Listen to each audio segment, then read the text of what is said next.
called Curtis's Charm. It's actually, for the most part, a true story. True as it gets when I write them. Okay, I ran into my old friend Curtis yesterday, way uptown, the edges of Harlem. We've been on a drug detox program together many, many years ago, long before they became fashionable and assumed the look of Ivy League campuses. We got fairly tight then, everyone did in those bleak surroundings. Curtis had the same look as back then, his long, straggly goatee like some Chinese astrologer, a shaved head giving him a remarkable resemblance to the box of Marvin Hagler, though only about half his size. I saw Curtis coming from a block away, heading downtown on Fifth with that crank, purposeful energy and walk of a purposeless man. He was cutting through the humidity with rocky elbows, auto cruising on major fear and bad crack. Dangerously bad crack, speed-laced, dearly in want of some sedative breaks. He was wearing the same hat he had on at our last chance meeting some 6 years ago, a short-filled black beanie, leather.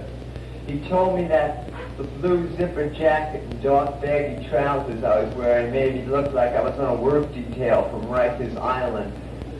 After asking about mutual colleagues in the old days and other musings, Curtis came up squaring me with his eyes, serious contact, like urgent. The whites of those eyes are now yellow as an old sheet.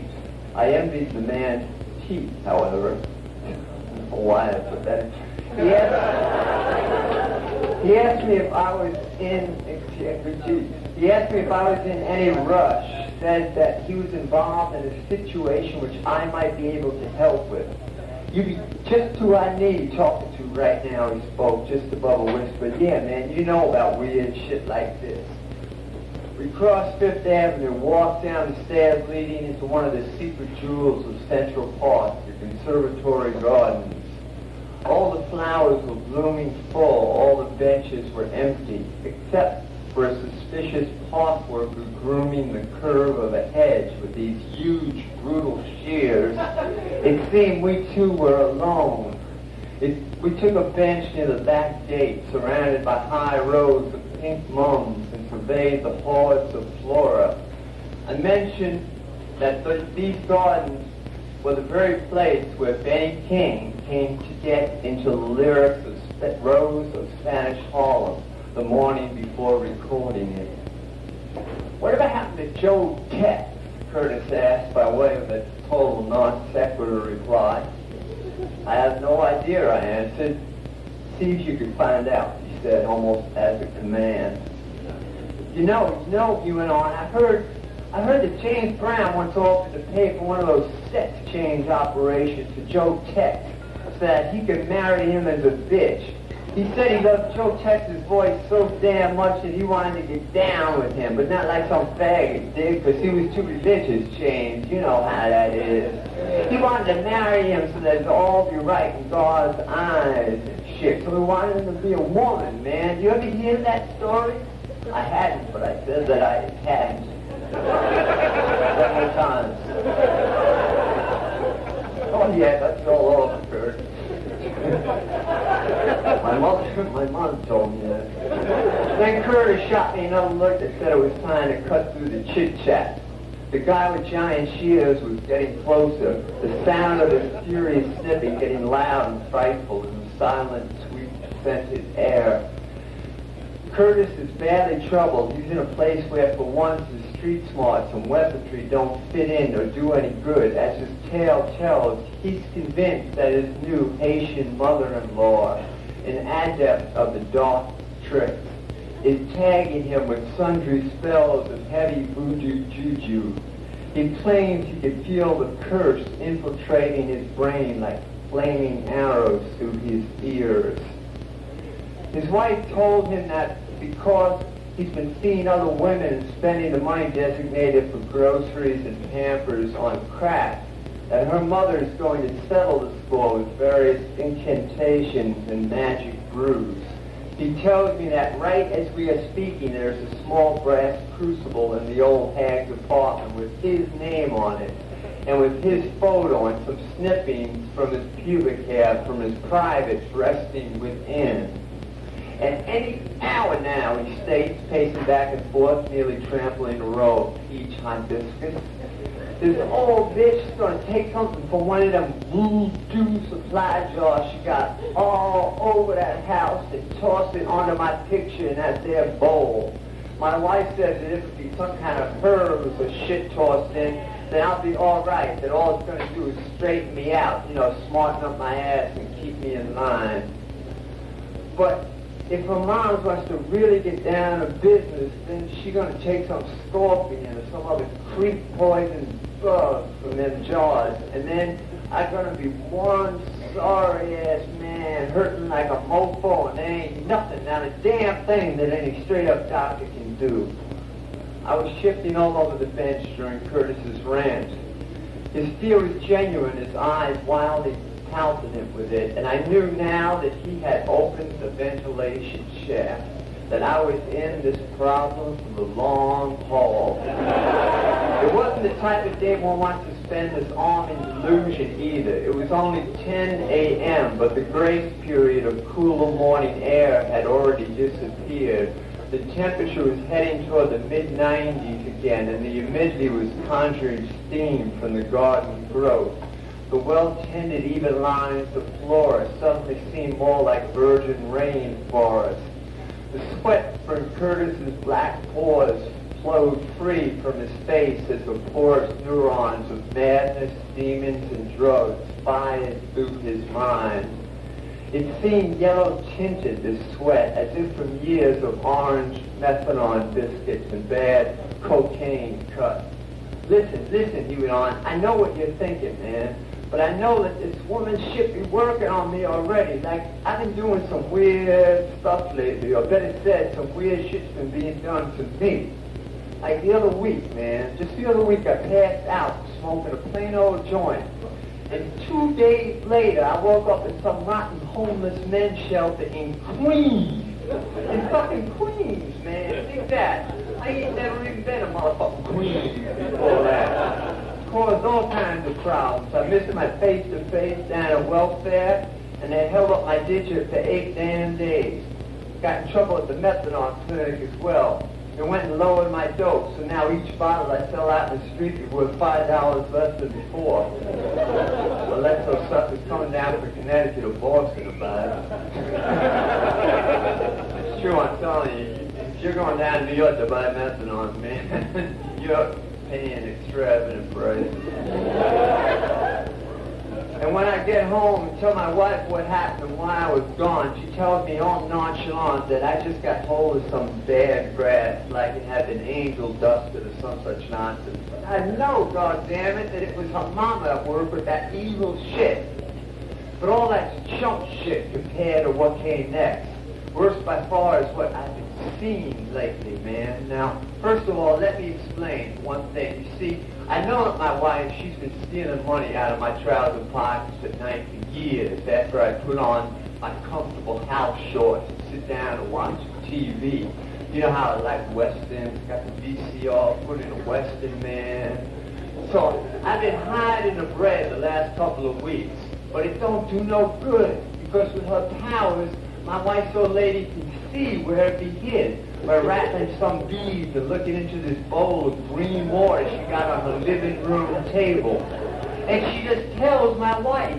And even if I keep a 24-hour on it, bitch, I can't stop her from taking the money because, and don't you laugh, man, because what I'm telling you be true. I saw it, and I count on you to help, because I figure you know about weird shit like this, and I can't talk about this to anyone else, because they'll goof on me, man, or they'll think I'm fucking crazy.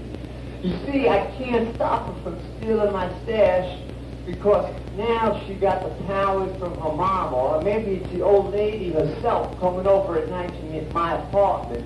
But one of them somehow knows how to change into an animal. And not just one kind of animal, man, but any kind of animal they want to be, no fucking lie. Because like 3 days ago, only about 8 blocks from right here, I saw this squirrel jump off a tree limb out of Central Park right onto the sidewalk on 5th Avenue. And I'm I'm sure, I'm positive, that little furry mofo was following me on down 108th Street, all the way to 3rd Avenue while I was throwing some dimes of rock. And now, when was the last time you saw a squirrel on 3rd Avenue, man? There ain't no trees down there, it's just all buses and then fumes and shit. And the way that little sucker was looking at me, you know, just sitting up on his hind legs like they do, you wouldn't believe it, man. I didn't. Said nothing as Curtis paused in his astonishing rap. The guy with the shears was working much too hard for a city employee in high humidity, I thought. The squish clang sound was so loud that Curtis almost had to yell the last part of his story. We both stared at the guy. He sped up his act, staring straight back with a sick, defiant smile. Curtis then freaked. He ran over to a trash can and loaded up with 5 or 6 empty soda cans, which he proceeded to wing at the guy in rapid succession. He's one of them, man, Curtis yelled over to me as he continued to fling crushed aluminum. He works for the old lady, he works for the bad people. Come on, motherfucker, don't just stand there, load me up, man, some gas. I grabbed Curtis and Ted while the besieged guard had ducked out his pipe behind a hedge and led him out the back gate. We ran over a hill and over some rocks, finally collapsing, totally out of shape, exhausted on a grass patch beside a secluded path. Man, I'm sorry, Curtis spoke in that breath. It was just that I didn't like the way that sucker smiled. It was evil. I think he was just like a cop, Curtis. My voice flared up. You know, he probably just thought that we were getting high and you were dealing me something and shit. You know, a white guy and a black guy sitting there all alone. You got to control yourself, man. Well, you're most likely right. Curtis looked up, all settled in a crouch position now, wanting back my full attention. Well, fuck that dude anyway. Where was I? You were being spied on while purchasing drugs by a squirrel.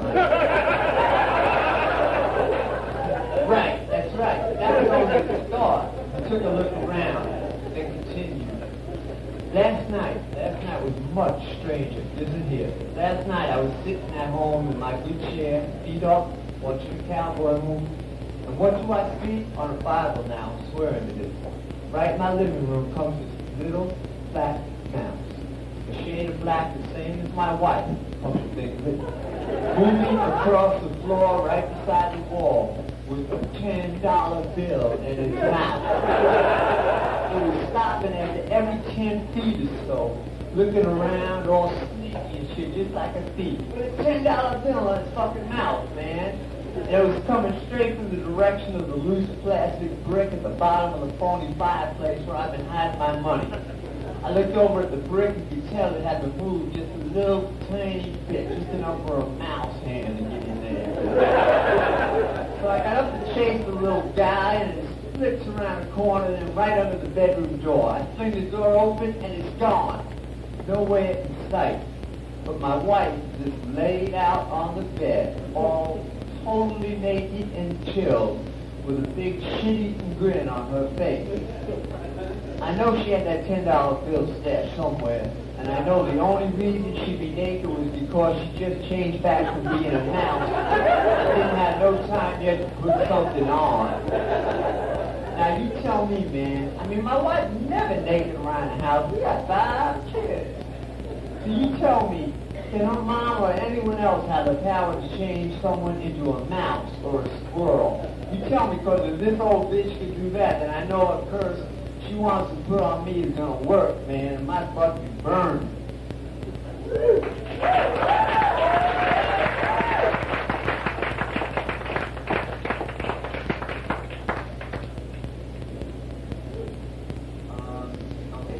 Curtis looked up at me, a wounded animal terror. The expression on his face was like that of an onlooker at a lynching in this great turn-of-the-century photograph I'd seen. I knew now that my old friend's fears were, in his mind, very real, and if anything, I'd become a perfect ally from the mother's sympathetic magic, real or imagined. The fingers inside his brain was severely calloused from hanging desperately for so long onto those safety rails to both the quarry of big breakdown. He asked again if I thought of such powers of transmutation possible, if I'd read about that and those voodoo spells and curses and shit. I told him how shape-shifting was big in the Middle Ages, but had pretty much petered out as of late. Except for making a short and aborted comeback in the late 1800s in France. I assured him that even if her credentials were genuine, it was not at all likely his mother-in-law could turn his wife into either mouse or squirrel.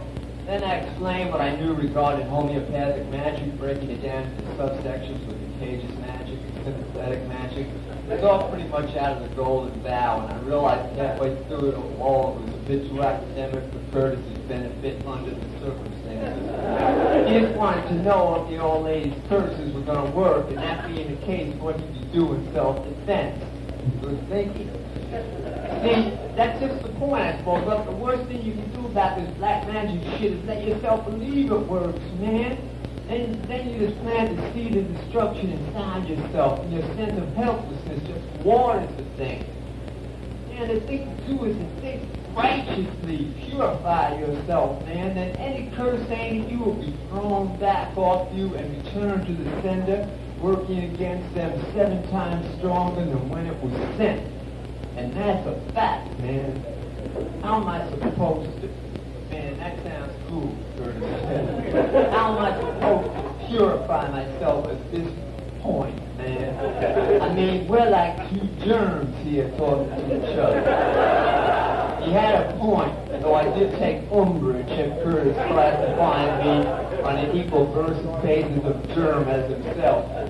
I convinced him that I had made great strides since we first knew each other as drug-infested microbes towards purifying myself, at least to the degree where I could deal efficaciously against the forces of evil which he had incurred. Whether or not this claim had any validity was irrelevant, and my reason for putting the idea forth was not as petty as it first might seem. The fact is that I had come up with a plan, and one of its essential aspects was gaining my man Curtis's unswerving belief that I had the power to carry it through. The situation was clear. I had no chance of assuaging Curtis's terror by any psychobabble pep talks. He wasn't buying that shit, and who could blame him? He'd been tailed by a squirrel and stood by helplessly as an Afro mouse who was his wife, raided his stash and made off with a $10 bill. I was going to fight Curtis's battle on a fire versus fire or magic versus magic basis. I'd match his spell for spell. In my sudden enthusiasm, I blocked out the possibility that his adversary might be horribly genuine. That my face, name, and address might be at this moment showing up clearly on the surface of a bowl of green water. And what about that dude? That loud with the large gardening shears? Like I said before, man, no city worker, not even an undercover cop, works out fastidiously in such fucking heat.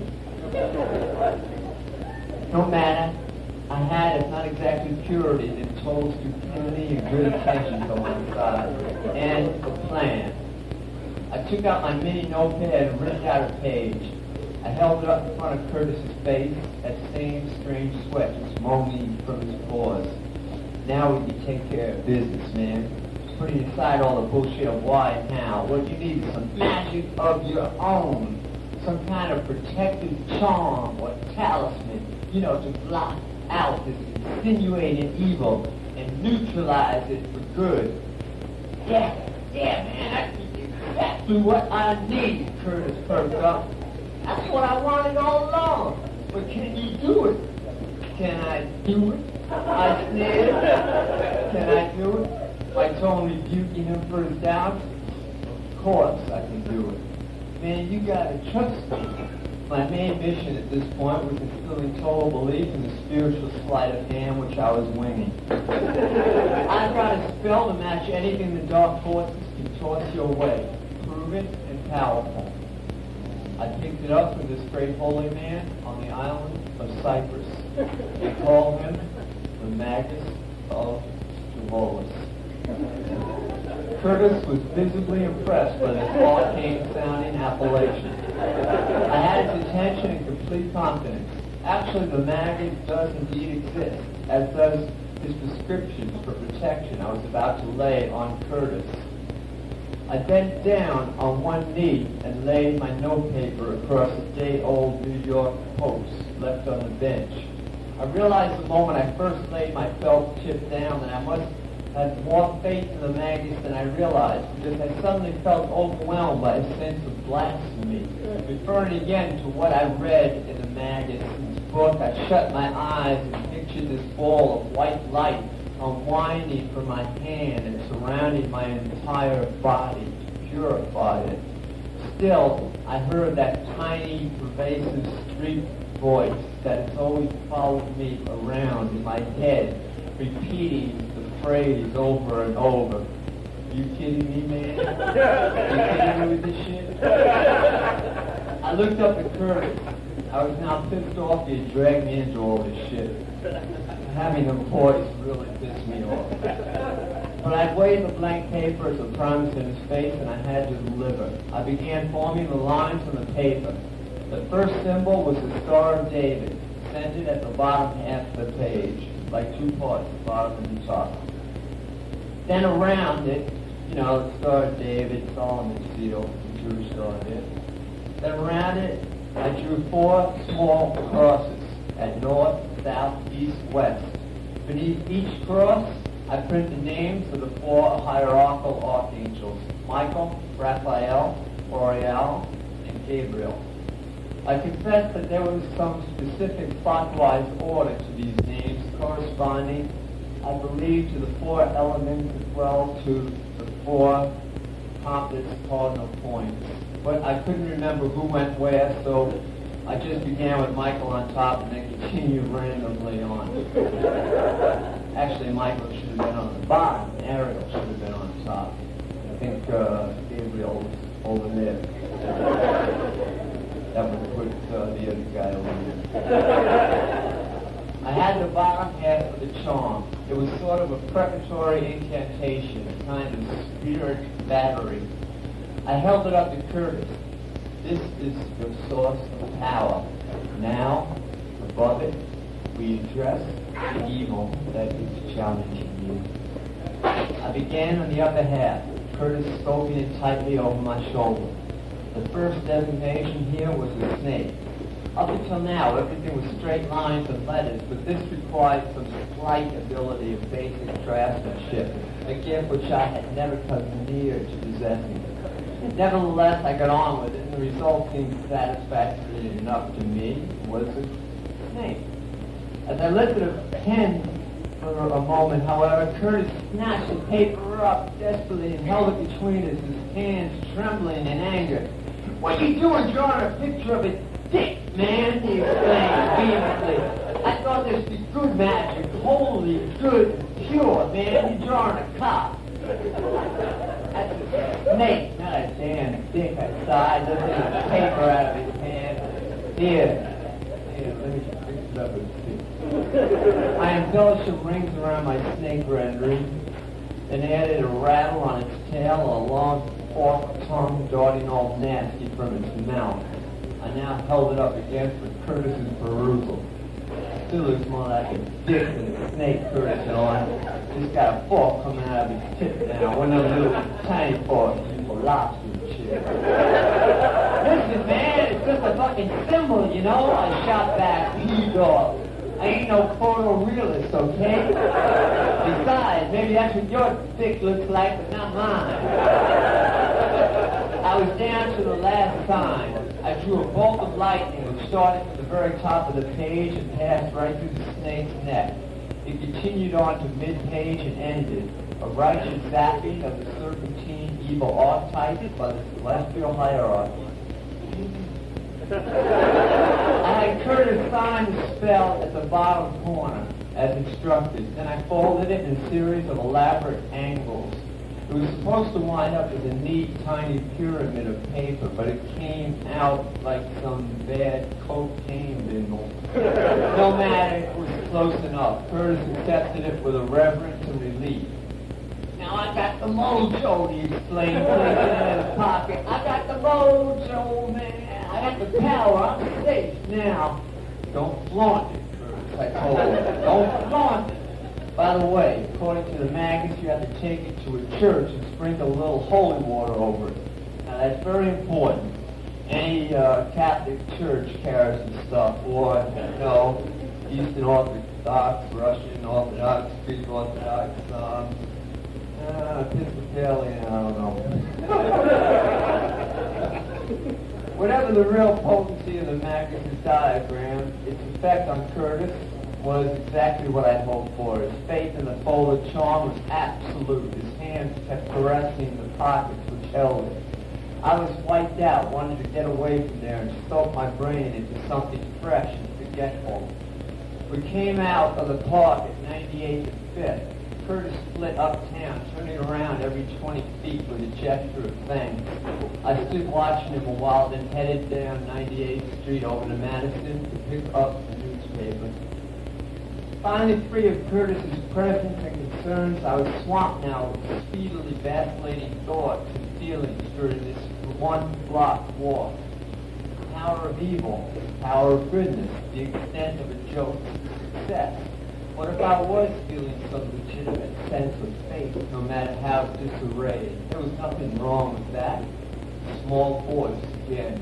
You kidding me, man? I reached the corner, fairly much neutralizing these rival racing thoughts, which had all pulled up lane far before reaching the finish line. They always do. I thought of Shakespeare, The Tempest. But this rough magic I hear abjured, and when I have required some heavenly music, which even now I do, I'll break my staff, bury it certain fathoms beneath the earth, deeper than did ever plummet sound. I'll drown my books. I paid for the paper in one of those Korean combination newspaper and tobacco, stationery, groceries, small notions, and salad bar stores on the corner of Madison. What I saw as I exited the place just froze me on the spot. It actually felt like someone had smashed something rare and made of blown blue glass inside my brain. I did my first Manhattan double take in about 15 years. Lying right there in the sidewalk, busy now with lunchtime staffers from Mount Sinai Hospital a block away, was a snake. This part's true. It was dead, of course, and only about 9 inches long. There it was. And how long could it have been there? Certainly no fastidious, eagle-eyed Korean merchant with a staff of 14 relatives would allow a dead snake to linger very long right in front of his business establishment. Question: when was the last time you saw a snake in Manhattan? I grew up here, and I've never before seen a snake on the sidewalk, not in any borough, including Staten Island. I've never seen one in a park, for that matter, either. In all my years walking New York City, this was the first snake I'd seen. At this point, I'm not buying any notion of coincidence or synchronicity. Snake in Magus's instructions, snake in Curtis's talisman drawing, snake on sidewalk 1 block away. I moved over and checked closer. Once again, the glass rattled in my brain as I saw how it had been killed. Its body had been severed right at the neck. Only a few strands of fiber and sinew held the head together with the remainder of the body. Body of snake on sidewalk 1 block away, sliced straight at neck. Body of snake and talisman pierced at the neck by lightning bolt of occult elemental righteousness. You kidding me? I started to act hyper and strange. I wanted to catch up to Curtis and let him see the scene for himself. I needed corroboration. Apparently, I began thinking I possessed powers in some elect few, great gifts of the psychonoetic realms. There could be money in it, I thought. I eyed an empty storefront across the street. I needed Curtis as a witness to pass the word on to others and hand out flyers. I could get on the psychic hotline. I read the Korean stacking newspapers in front of the store, an old man. Listen, don't let anything happen to that snake. Do you understand me? I'll be right back. He pulled away and ran inside. Oh no. Screw it. Fuck it, I yelled, running over the snake and swiping up the filthy reptile myself on the sidewalk. I held it at arm's length before me with both hands, the head in one, the body with the other. It was essential now that two sections didn't come apart. I ran this way up 5th Avenue to 103rd Street, with fingers pointing at me from every direction. Finally, I realized there was no way I was going to find Curtis. Also, completely exhausted from my run and sobered me considerably. I was a man holding a dead snake with tenderish care on a busy street lined with buses and gawking passengers. I went a few feet to the park wall and tossed the snake beneath the bush, once again abjuring the rough magic. If I did have a staff, however, I would neither break nor bury it. Update. It's been 2 weeks now since my adventure with Curtis in Central Park that day. I've been trying to find him, both to fill him in on the subsequent events and to find out what his present situation is. I've had no success, however, and don't imagine I will.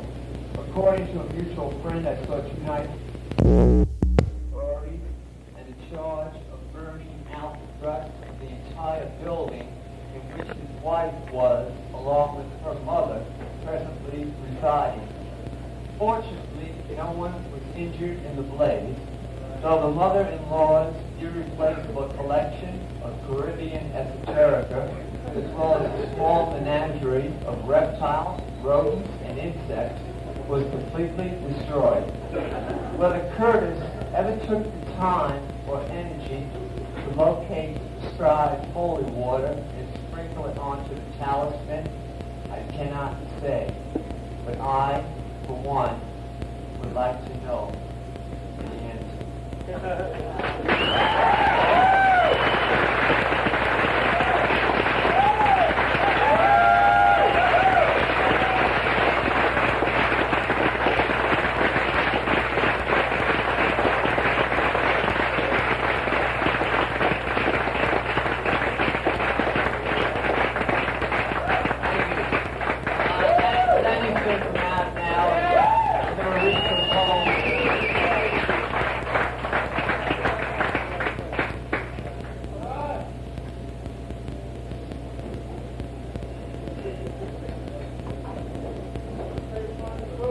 You don't know Lenny K?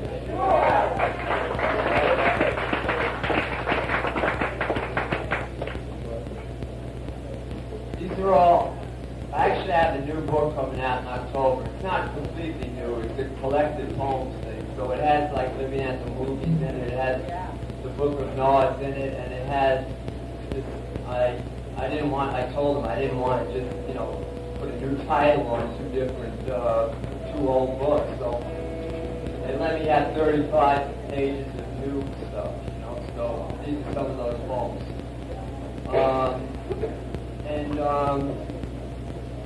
Actually, I got a couple of poems that I wrote since then, which I wish I could have gotten in the book, but it's too late, there's something to do.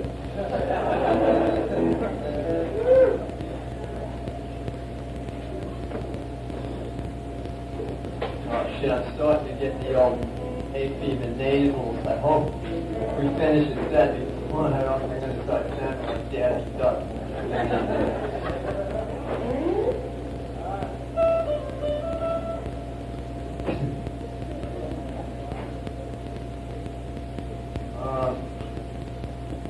Okay, I'll start out with a poem.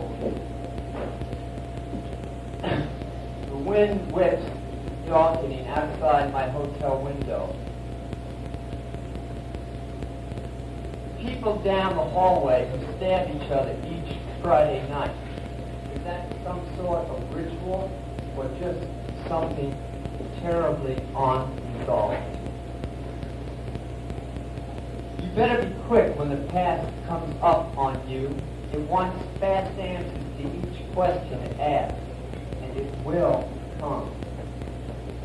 In these times, in this world, anyone who claims to be calm and complacent and in control must be totally insane.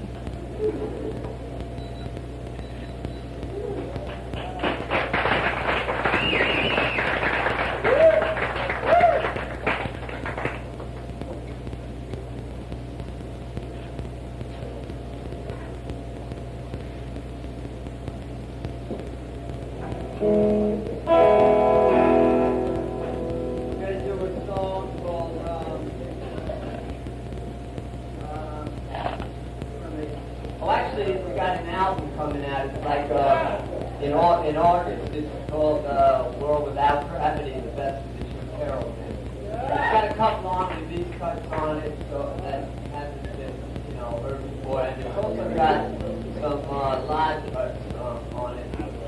So, coming out like mid-August, but the title is called The World Without Gravity. It's called With Gravity.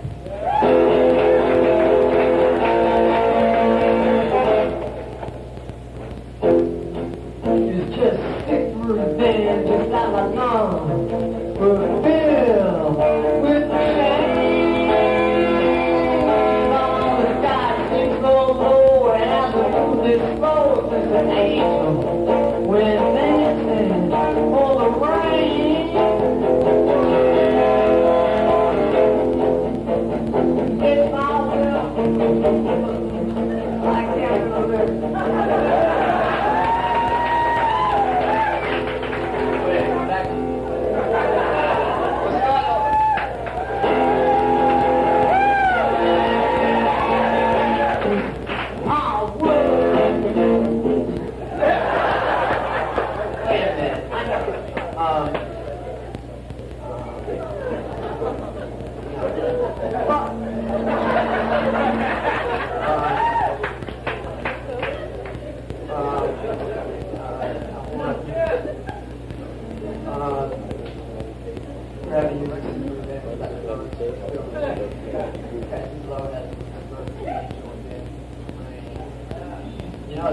Okay.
first set. I fucked up the first verse. But actually that was all planned, and it was an interesting new form of... goddamn liar! like a bridge at the beginning of the song. Kind of asymmetrical syntax. It's, you know, it's 10 years ahead of its time.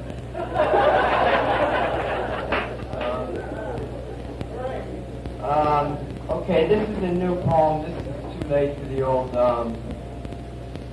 book.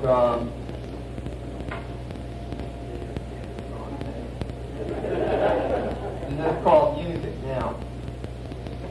Waiting in a lobby. I want music. Music that runs wildly from the top floor of some tenement apartment, bouncing off walls, taking 3 steps at a time down a circular staircase, as if it were encased by as if it were being chased by gunshots and crooked cops. I want music that drives we maniacs to the bridge like tear-filled gazelles, while everyone else is peeling carrots and boiling water. This music makes us change our plans, leap down the well.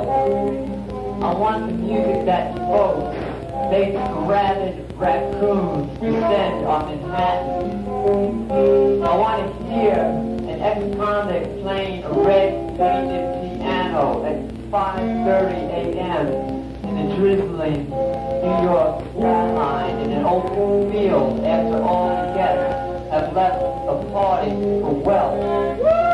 A huge tent colored orange like the jackets subway workers and highway workers wear to shine for their safety in the glare of oncoming heads like music of rapid transit and highways, music through tunnels, and the music and the silence right after they pass on by.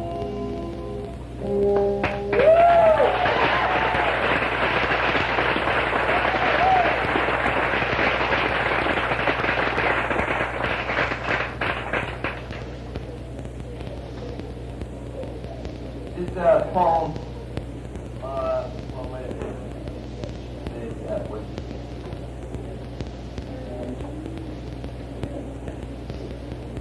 Oh, first of all, we should do it up to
the angels dance and drop to their knees. When I enter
It goes like an unsolved song. It goes like a whispers to a mirror, shading your features distort with a jet stream clarity. It goes with vanquished steam gray desire, the last vapors of your dreams, palm tree monastic music. It goes on sundial wheels, sleeping fearfully with time, turning over what we owe. It goes so silent, so slow, like the dramatic coffee drop dissolving on John Cage's cautious tongue. It goes the moment it comes, mainly ferocious, yet flamingo milk soft, like a forest, like a rain, like a thief bound and gagged. Sooner or later you're bound to know, obdurate and spitting. It's done. It's been witnessed. It goes.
talk to you for wine, you can take it and make it all to do.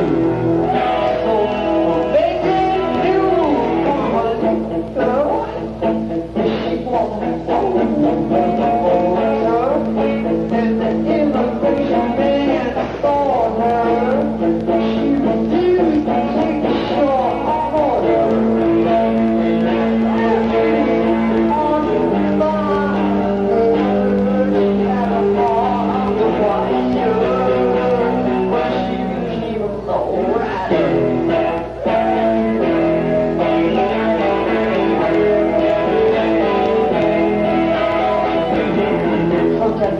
Dawn, something just go wrong, and it feels into your heart like a knife, like a knife. Instead you're so cold, the blood is bottling soul. All you wanted was some radio to hold. Sit down and makes you feel so old. Hey, the Carmelita,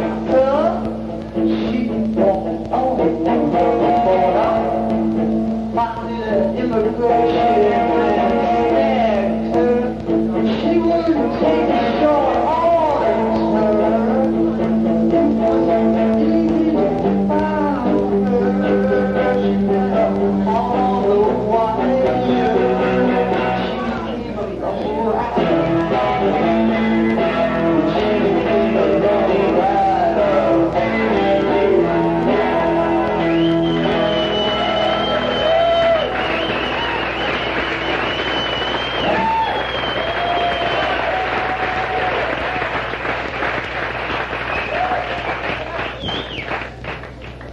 Actually the title of that new book, I think. Fear of Dreaming. Too many teeth in this city are bare.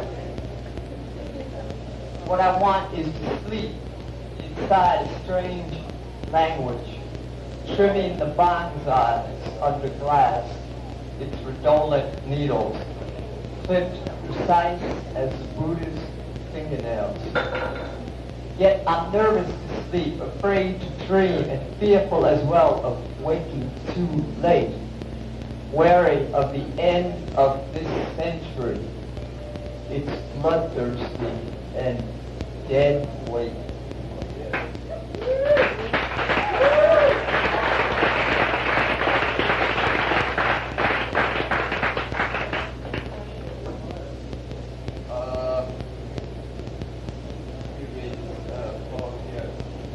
Called I Like Kirchwood.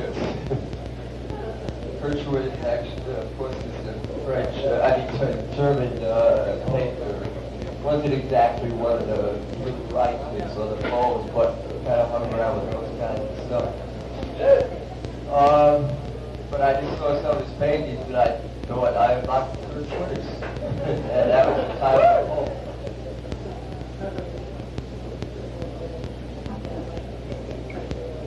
The first line. I am not Kurt Schwitters. I am not a blue rider tracking the German cobblestone street with snow in the old part of town, a port nowhere near. I am not Sal Minio. I am not Bernard of Clairvaux, nor Abelard for that matter. I am not the stooped woman before dawn beneath the bridge of platform lights at the spit of the Devil station, coming too early for the train comes much later. I am not the moon tonight, thin crescent serrated like the Yemenite dagger. I am not Leo Salat at the red traffic light. I am not what I am not, a red on my fire escape. I am not Taras Bulwer, wouldn't want to be. I am not a framer of the Constitution, nor a Merovingian king, nor Charlemagne anointed by caprice. And not a child of any czar, I don't think. I am not the corpse buried beneath snow, waiting for spring to be found. I am not